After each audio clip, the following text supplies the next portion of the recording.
at a quick glance, you can already tell that this relationship has come from the reason why you guys are connecting so well, or you guys connect so well, is because you guys both have this I need to make sure I'm protected energy. You like that realness, that raw energy. Because I feel like with the Five of Wands, right, it does get raw, it does get real, and it can get a little aggressive, but that sort of aggression can be attractive because that shows that this person is taking care of themselves, they're putting themselves first. And both of you guys were putting yourselves first when y'all met. You guys were not really thinking about other people, not to be rude or inconsiderate, because there's nothing wrong with that, but you guys were definitely looking at what can you get out of the situation, what do you need, right? So the Five of Swords could also talk about you guys fighting for things. Fighting for the relationship was definitely one of those, probably one of those things. And there was not a lot of compromise, I feel like, because right now the challenge is the Page of Cups, being compassionate, expressing your hearts with one another, being emotionally open. And then I think that's one of the things, right? Having emotional depth. And I think that's a lot of you Sagittarians, you guys are really sweet and kind on the outside, but y'all have depth. Your 12th house is Scorpio, so all your fears is really, really, deep and dark. It can be. So letting anybody in truly into that plane is very difficult. But I feel like with get to know each other and romantic feelings, there may be time to segue and slide up in them DMs or slide up in that 12th house. But anywho, we're going to start with this person here. Feel free to pick the side that resonates with you all the most. But the High Priestess on this person's side is definitely telling me that this person's got some secrets. Not secrets that, that indicate that there's some sort of an unfaithfulness or things like that. But this person is quite reserved. Now, this person's also showing quite heavy feminine energy, because that's what the High Priestess is. She's quite feminine. And not like she could be a male, right? It doesn't really matter. It's all about being passive and receiving messages and connecting to the spirit, and honestly, listening to the higher self, right? Listening to, the guidance systems around her. But she's also the keeper of secrets. She's also, very, she knows everything. She knows a lot of things. Right, and one thing is true is that she knows everything that she needs to know about herself, or she thinks she does, right? And the High Priestess, she usually does, but I feel like with this person here, there's an assumption, but at the same time, I think there's a lot of secrets, of things that are blocked here when the High Priestess comes up. Even though it's all about flow and letting things be, I think there is a bit of blockage here when it comes to this person, and it's because that not only are they in the dark with the other person, they don't reach out usually because the High Priestess doesn't really extend herself. But there's also, they're the keeper of secrets. They're keeping something within. They're keeping something out, like, from communicating. Now, they're showing temperance here, which is not a bad thing, but it shows that this person is taking everything in moderation. What does that mean? Taking everything in little samples. They're taking a little bit here, a little bit there, a little bit here. They're doing the best that they can with, not overindulging in any area. So they're not trying to overindulge at work. They're not trying to overindulge with relationships. They're not trying to overindulge with money. So they're trying to keep things in a beautiful, harmonious fashion, and that's how they're presenting themselves. That's how people see them. That's how you see them, or that's how you present yourself if this is you. But this person's trying to keep a harmony. This person's looking like they're trying to keep it, but this person honestly is having to trust their intuition. They're not quite sure of the other side just as much as they're not opening up about themselves. They got a little barricade at this moment. And usually I don't see the high priestess as a barricade, but when she's a keeper of secrets, right? She's a vault. She ain't gonna let anybody else in if she don't feel it. Now the other person looks like they're kind of like an open book, but I feel the same way. The King of Swords, you can know everything about him from the surface when he communicates with you, when he talks to you. But he ain't going to tell you or reveal everything about himself unless he deems it necessary and if he deems it worthy. But this person is a conversationalist. This person is very good at communication, really good with words.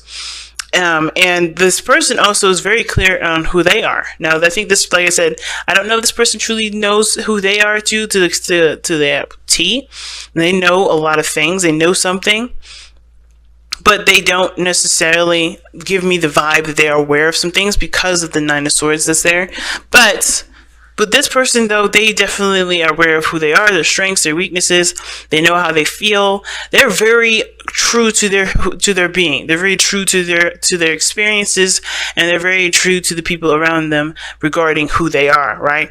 But they're showing up with the Seven of Pentacles, right? So they look frustrated. They look like they're not quite in it 100%. And I know it kind of, it can give that vibe that way with the Seven of Pentacles there, because the Seven of Pentacles is a reevaluation card. This person's looking at the stuff, putting in the work, yes, but they're looking at it and trying to assess, okay, where is my... Well, what am I getting out of this? Is this something? Is this situation worth me continuing to put effort and time into? Because they know what they want, they know who they are. But since the Lovers is the underlying energy, which we have to look at the heart, right? And there's two, the mind and the heart. The real challenge here is figuring out what everyone's feeling, how everyone feels about the relationship, or what they want, right? What is their heart's desire? And I feel like obviously with the Lovers coming up, there is definitely a connection between you and this person. However, we all have that inner turmoil where our mind's always trying to convince our hearts that what we feel may not be real. And that's why romantic feelings is coming up. Your feelings are real and worth exploring. And the Lovers... the mind part will try to overthink it, will try to do it with the mind stuff. And now, it'll be harder to accept what you love, because part of you is always going to be skeptical. Is this real? Is this actually happening? Or like this person here with the Nine of Swords, come up with doubts and have anxieties and not really be able to see the situation as it is, because their mind is running rampant. Now, I think this person is trying to figure out whether or not it's worth it or not, but at the same time, I don't think that they're not open to the idea. The Queen of High Priestess, she's open to things too, just as much as the King of Swords is open to it. And I know I said that she was like, she had a barricade, and it's not really a barricade. When I said that, I really meant like there's some secrets that she has that she keeps to herself. But she is open to messages. She is aware of her emotions. She does allow her emotions to flow. She is able to get guidance. She's the receiver, right? She's definitely a receiver. That's why she's the keeper of secrets. All the information comes to her. Now, how it goes out is a different story, but she gets it all. She gets it all. So she ain't really a barricade like the Nine of Wands. She's more of like, she's a vault. Usually when things go in, they stay in. They don't come out. But anyway, this person's sort of the same way though. Like, they are aware of who they are. They're aware of their strengths. The first person could be an air sign, Gemini, Libra, Aquarius, and because we got Gemini here too, but I had Aquarius, Taurus, Scorpio, Leo, but this person here is trying to figure out whether or not this is something that they want to continue putting work in. At the same time, they could be figuring out whether or not, they could be figuring out rather what else they need to be putting into the relationship. What work needs to be put into growing it further, to expanding the horizons, or to, build on the already successful venture, which is the 7. Like, let's be honest, when you get up to that 7, it took a long time to get there. Pentacles is very slow energy, so 7 really talks about you having put a lot of work and effort towards this relationship, towards whatever this project is, right? Depending on the reading. So this person has definitely put in a lot of time, a lot of work into it. But they're second guessing. They're still trying to think things through. And I feel like where it's very obvious is that nobody's looking at how they feel. Nobody's looking at, well, what could happen, how far I've actually come, and why I'm not where I would love to be.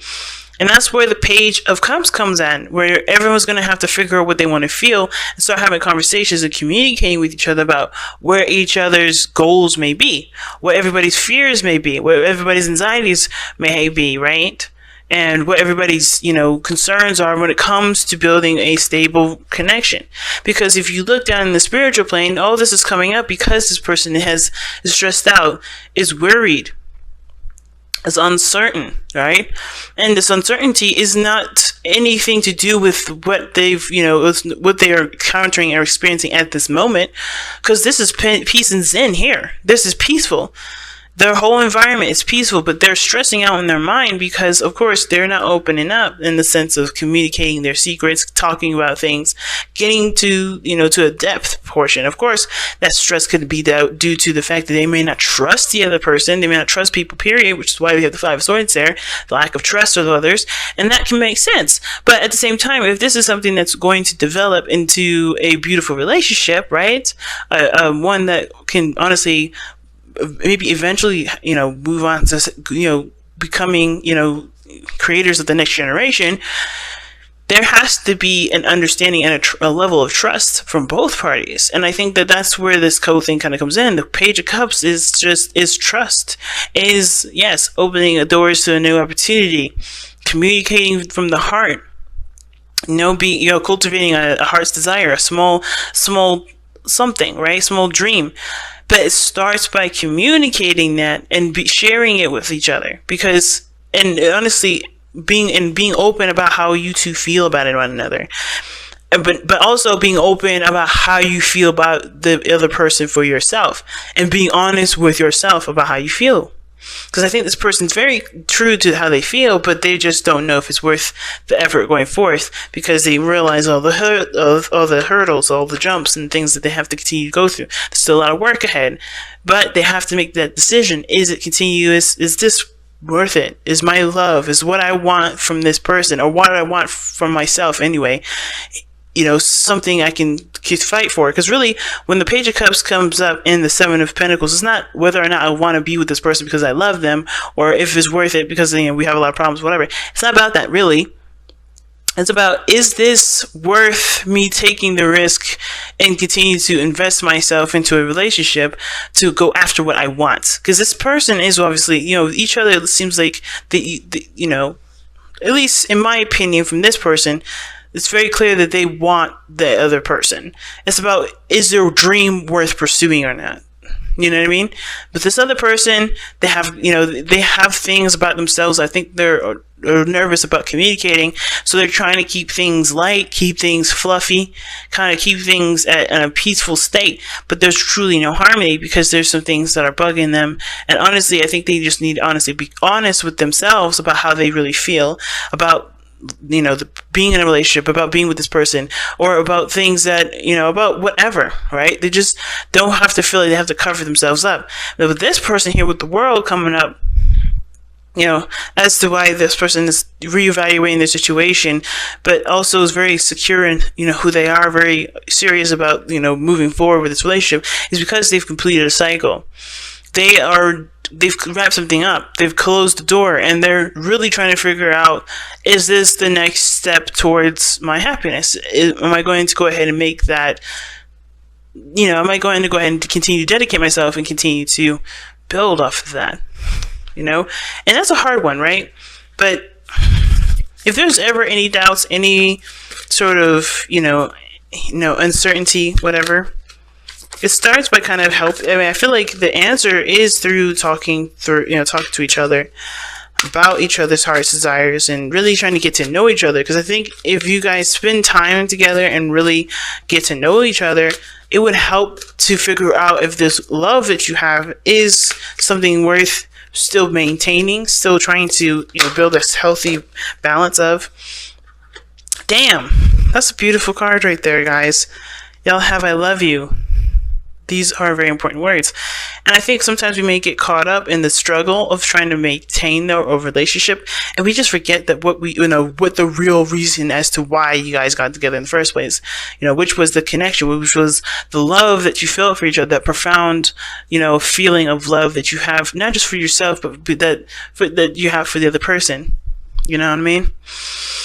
So, I love you guys, and those are words I think definitely need to be said a lot more, especially if someone's having a lot more doubts and keeping things to themselves because they're not quite sure if everything's going to be the way they are any longer. There's that anxiety. And if someone's having doubts whether or not they, this is something they can continue to put work and effort into if they haven't really started to see the results of their work in the way that they want to see them. But they have to be, of course, remember, you started out with this because of love.